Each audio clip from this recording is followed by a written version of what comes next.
on stage. Thank you so much. And it was brilliant to hear Raphael's presentation as well. I've taken notes. I teach church planters, so I've taken some notes of some new things to train them. Thank you. And we can come back to those questions as well that you've just highlighted. You asked me to talk a little bit about creating an evangelistic culture within church planting, and I think someone will share the slides that we have. I want to begin with just some of the numbers, some of the statistics around church planting, and for that I'm using the Church of England in the UK. So in another denomination the numbers may be slightly different, but this is one snapshot of the denomination that I know best. That's fine if the screen's going to look like that. That's okay.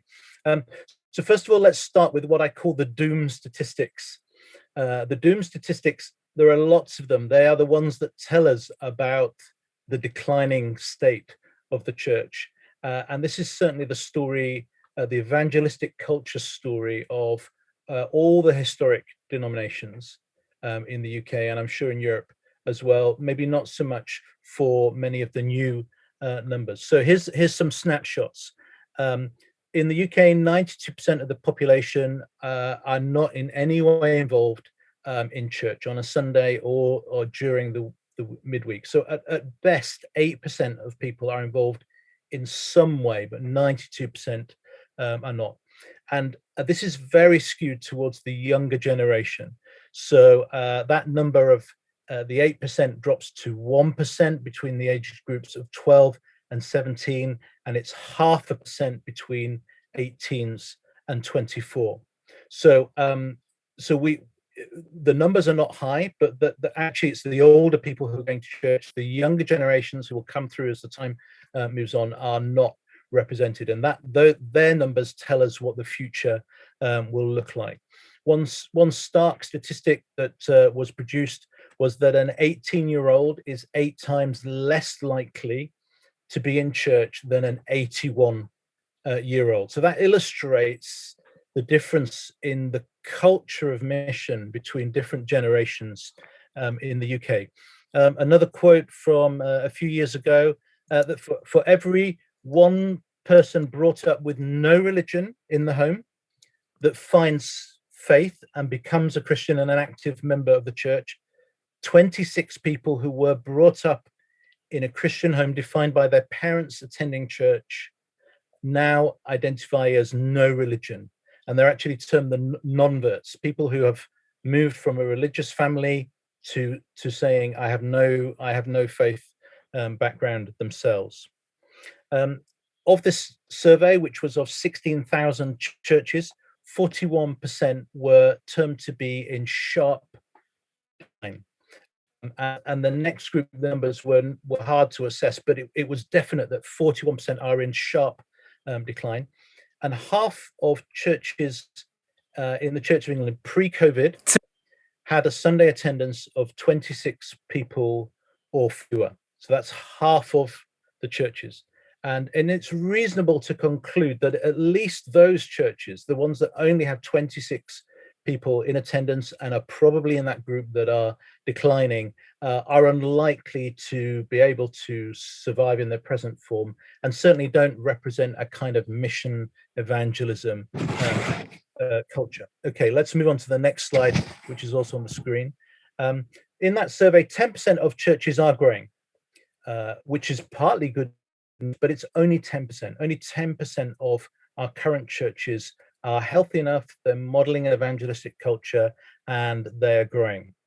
But in the same survey set, there were a number of church plants, I think 100 church plants. They found over a 5-year period that every single one of those 100 church plants had grown. So none had stagnated, none had declined. And the average growth over a 4-year period was that they had doubled in number. So the contrast is huge between the declining evangelistic culture of legacy churches and the measurable evangelistic culture of new church plants. And we don't have exact data on how those are made up, but there was a survey done of some churches in London.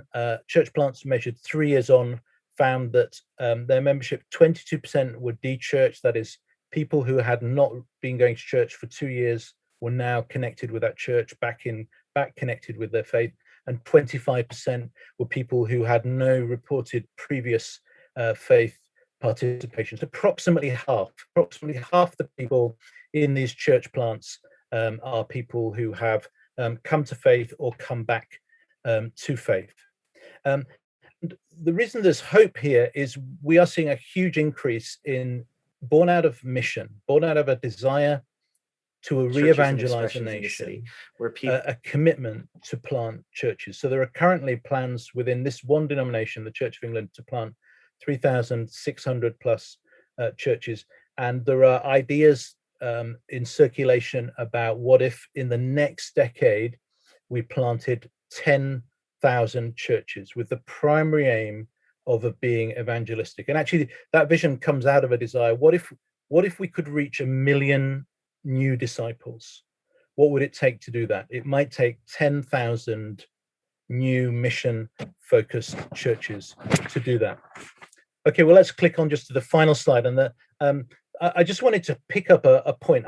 It was my privilege to work for Alpha for 15 years and to be involved in an organization helping churches to be evangelistic. HTB Church is the founder of Alpha, but in the UK, HTB is also a church planting movement. And they've planted churches. It's a network now because there are plants of plants, etc. And they're approaching about 100 church plants. And many of these are very strategic plants, a key plant in a city to from there plant out many other things.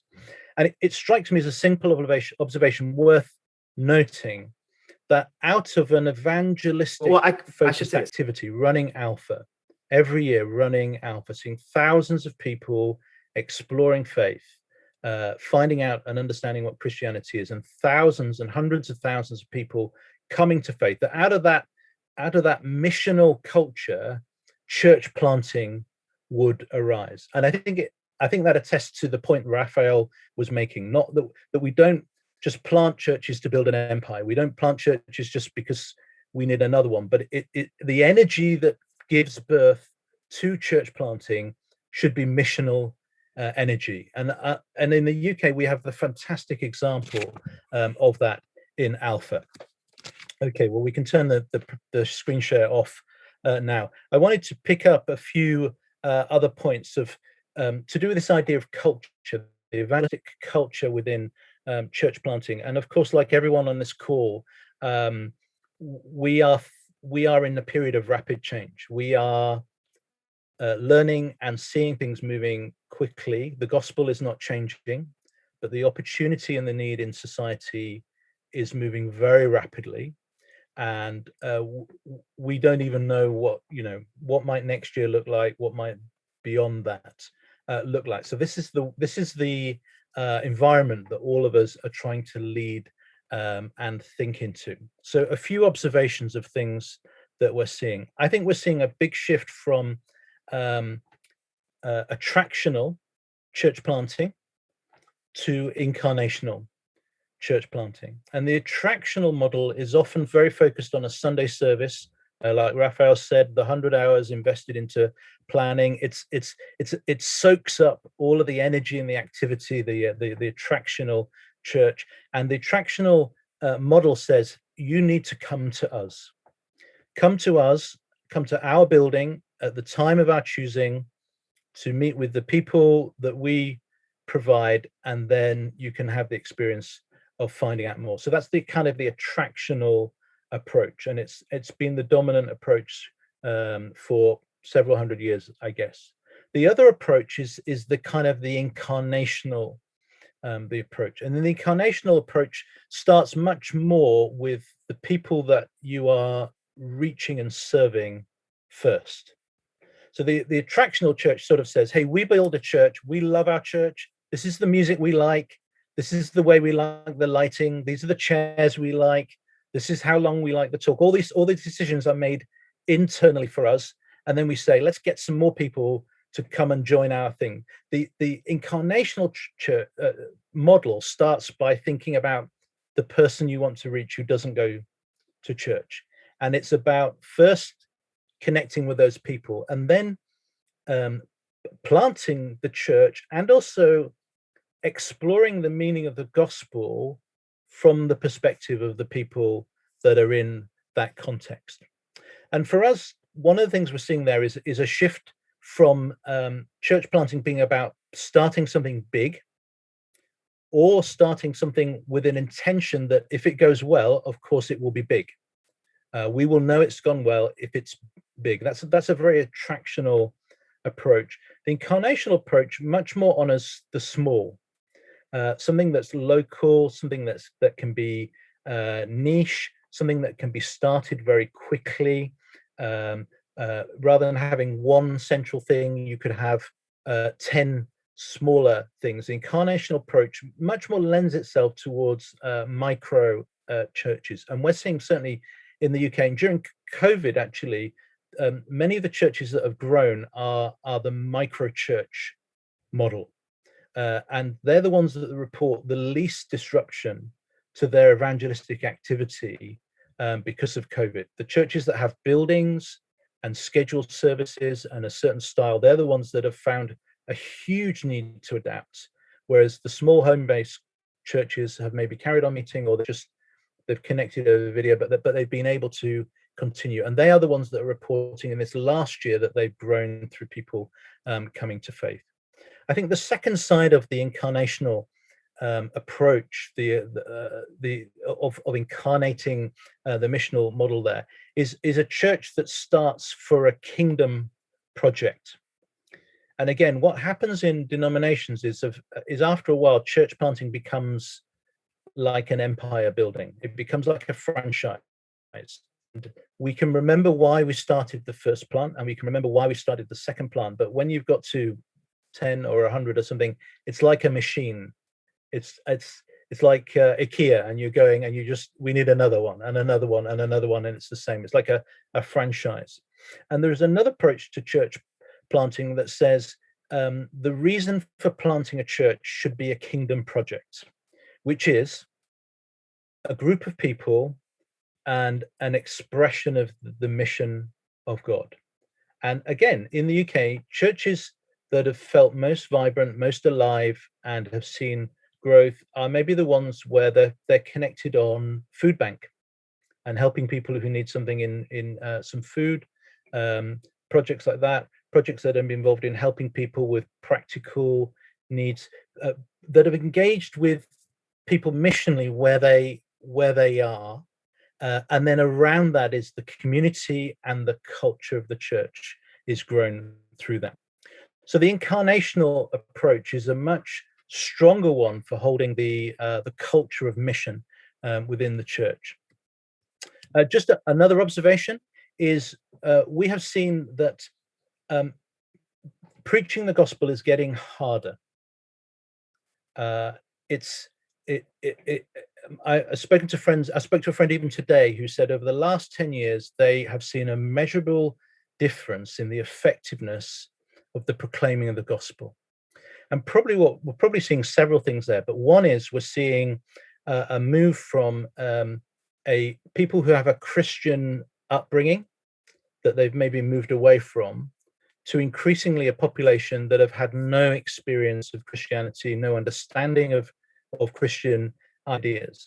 One of the projects that worked really well in the UK about 20 years was something called Back to Church Sunday.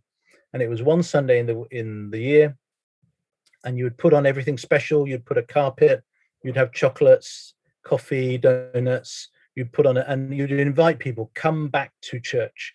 And in its day, that worked really well, because there were lots of people for whom that made sense. I used to go to church, I've stopped, maybe I could go back. But that approach has declined rapidly, because what we've increasingly find in cultures is there are fewer and fewer people who identify with that story. They can't go back to church because it's not part of their story. And increasingly, the majority of people that we meet have no Christian story. So we need to discover what it looks like to proclaim and share the gospel to people in that context. And even in some of it is just how we communicate. And this is where we might be different across Europe, but in the UK, there are a lot of voices from about 100 years ago, 80 or 100 years ago, that have shaped the way that we present the gospel. The stories about the judge that passes the sentence and then writes the check for the fine, those kinds of stories, which are brilliant illustrations of the gospel. But I think what we're realizing is they were crafted for several generations ago. And if you speak to somebody 25 today and you use that illustration, it maybe just doesn't connect. It doesn't connect with their felt need, and it doesn't explain something to them in their language. And so there is a need within church planting to even be constantly thinking, what will it mean to communicate the gospel to these people? And it may be in doing that we're breaking some new ground. And I can come back to that and give you some examples. Let me just give you a couple more things that I've noticed in that realm. First of all, I think we're seeing an increase in charismatic healing. So people maybe that come to church, I've noticed people that come to church and they encounter Christ during the worship, not the sermon. Maybe during the worship, they experience something of God, and that's the thing that sort of draws them into faith. I think we've seen an increase in the kind of stories we often hear from the global south. Sometimes, for example, I'll give you an example. We had two students who came to an Alpha course, and when I interviewed them a few weeks later and asked them who invited you along, they told me the story, and the story was this. One of them said she had a dream, and in the dream, she went from her home to the place where we were running Alpha, which was a coffee shop in an upstairs room. And she said she went into the coffee shop, she went through to the back, up the stairs, she came into the room upstairs, and she found what she was looking for. And so she told her friend the dream the next day, and the friend said, let's go. And they didn't even know Alpha was running. They didn't know what day, they didn't know what time. They just followed the dream. And they both turned up and they came on Alpha. And a couple of months later, I baptized them both because, of course, they'd come to faith. I had always assumed stories like that were told in developing nations, not in the intellectual West. But I'm hearing from people increase in those types of stories. And church planters are praying for people to have those types of experiences of the gospel alongside hearing the preaching and sharing their faith, etc. Let me finish. Yeah, you want me to stop? Well, yes, we need some time also to let's do that. go for effects. But could I follow up on that? Yeah. Because I think you are very close to one of the biggest challenge, how to preach the gospel in Europe, where the narrative, the story of the gospel is the language of the gospel is not there.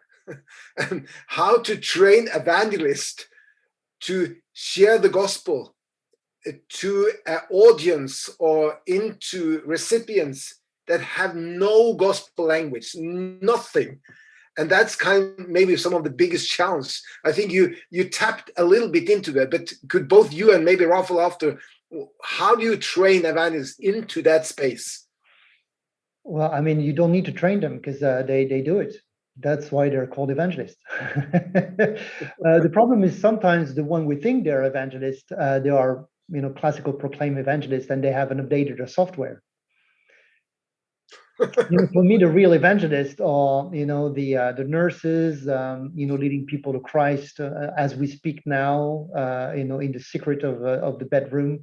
Cops and employees in the office having conversation, leading people to Christ, having coffee with them. And those people, you will never hear them saying that they're evangelists. They'll say, no, I'm not Luis Palau, I'm not Billy Graham, I'm not Reinhard Bonnke. But they do the work of an evangelist. And so that's why in our training, what we're doing is we're helping the church to celebrate that gift that Christ is giving to the church always, and has always been doing for 2,000 years. And we say to the pastors, is, do you even know your evangelist in the local church? And if he answers, there's no one here working for the Billy Graham Association, I show him the pyramid. I said, they are there, but I don't think you know your flock. And if you can recognize these people and give them a platform on Sunday morning to tell the story about how they're doing it, it will be contagious. Give them a space to train people on how to do that. And then, allow credential evangelists to come and share other ways of doing, very, very, very easy one-on-one evangelistic approach, like inductive Bible study, the 7 signs of John. And we've trained hundreds and thousands of people on how to do that. It's so simple. But in a sense, they are there. And so we need to unlock their stories to inspire the people that actually God is still saving people right and left every day. And Christian, I think that was in some way you were into the story now, the storytelling of the evangelist. Just continue there to tell it, but also how do you release this evangelist? Yeah, and of course, evangelists in the broadest sense vary. So some are proclaiming evangelists, and so to those people we need to help them to hone their gift, and we need to give them opportunity. It may be that we want them to say something at the close of every service, or to be in different meetings. Those that proclaim. Others, I think one kind of evangelist common in the church are people who are good at inviting. They invite people to come and see the man who told me everything I ever did, the woman at the well. That's an evangelistic action that she took. And some people would feel like they don't speak, but they're very good at inviting to somebody to something, or to meet someone else. And I think also for all the church, we can help them to understand how to build a relational bridge, because the gospel story isn't as full as we know it. So we can't do what Billy Graham did, which is come on one evening, hear a short talk, and then he says, come back to faith. And so they already know the background. So, but we can teach the church to say, when you're reaching out to your friends, your first step is simply for them to understand that you are a Christian and you're okay. And that's a good first step. And then the second step would be to say, you believe in God and your God is good. And then a third step might be, there's something about this relevant to my life. And those steps are helping people bridge. Because otherwise what they do is share the gospel, they do the Roman road, they do the 3 points, and the person is not ready to hear that. It's an inappropriate message at that stage. Are we in a situation today, when I recall Paul in First Corinthians, he said he came with power and wisdom.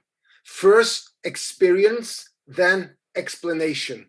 Are we, you said, well, there are miracles, there are healings. Yeah. Are we in a situation where we radically need to bring and experience the presence of God in different ways, in words, in action, in healing, in power, because to open the people to is that, are we living in the same time? Let me give power, experience, then wisdom, explanation. Yeah, I'd say yes to that. And let me give you an example from Alpha. We used to do a survey of the guest. We'd ask them a few questions. And after thousands of these, some become very familiar. So we'd ask them, were you a Christian before you came in Alpha? No.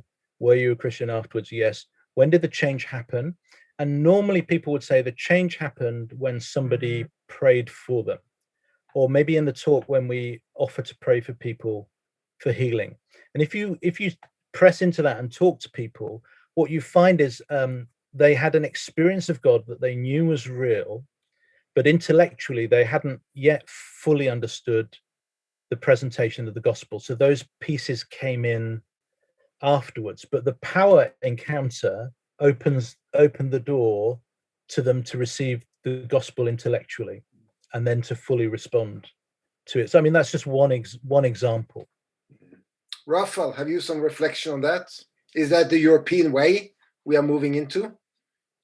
No, I mean, I agree. When you look at when Paul comes to Philippi, there are 3 conversions. Lydia is through the preaching, And she's coming from an upscale background. That you have the slave who's coming through an encounter, spiritual empower encounter. So that goes to the spectacular, in a sense, to the power encounter spirits. And then you have the poor guy who's watching over Paul, and then suddenly the earth shakes and he wants to commit suicide because so through circumstances, maybe COVID or whatever, people come to Christ. And so usually what I say is that don't limit how God is actually reaching out to people. You just need to let them know, okay, when they encounter that, either the scriptures, as Christian was rightly saying, or encountering with the spirits, or something that is shaking their world, that they ask the question, okay, what to do now? Woe to me. There needs to be someone who says, this is the way forward. And that's the start of the discipling process. And so what I've seen, Oyvind, is time and time and time again, people are not really good about leading people to Christ because they don't know how to disciple people. So I think unconsciously they are aborting the whole process because they say, oh boy, if that person comes to Christ, who's going to take care of them? I cannot take care of them. I'm already super busy. And that. So what we do is, for local evangelists, we train them to do disciple making. Okay. And then we ask them to start training the Christians in the congregation with discipleship and how to lead, how to make disciples. And once the people in the congregations know how to make disciples, then it's very easy for them to lead people to Christ, because they know what is going to happen after that. I think we let that be the finishing word here, because we are moving 1 minute more and we are ending. Raphael and Christian, thank you so much for your insight, your inspiration, but also kind of your foundation laying for what is important in church planting. I just want to say, you can go to exponential.eu, and one of the things happening this year is Round Table, the 13th of November. We want to see a round table in 200 cities of Europe. And maybe you who are in the panelists here, you can take an initiative, go to the website, you can register as a round table host in UK or Romania or in France or Spain or wherever you are. Last October, 30th of October, we had 100 round table in nearly 30 nations of Europe in the midst of the pandemic. And so go to the website, and you can also see this seminar will be online, so it's taped, so we'll be on the website. The former seminar with Deirdre Schindler on his book Shift, and also with Dave Ferguson, is on the website, so you can go in there and see some more and just spread it around. There will be resources also on the website in different ways. And that's what we want. Exponential is a community with a cause, with many partners all around Europe. But we have one vision, is how we can move the language and behavior of the church in Europe to a place of reproduction, multiplication. And it starts with the gospel. We need to multiply the gospel, and we need to release the evangelistic power.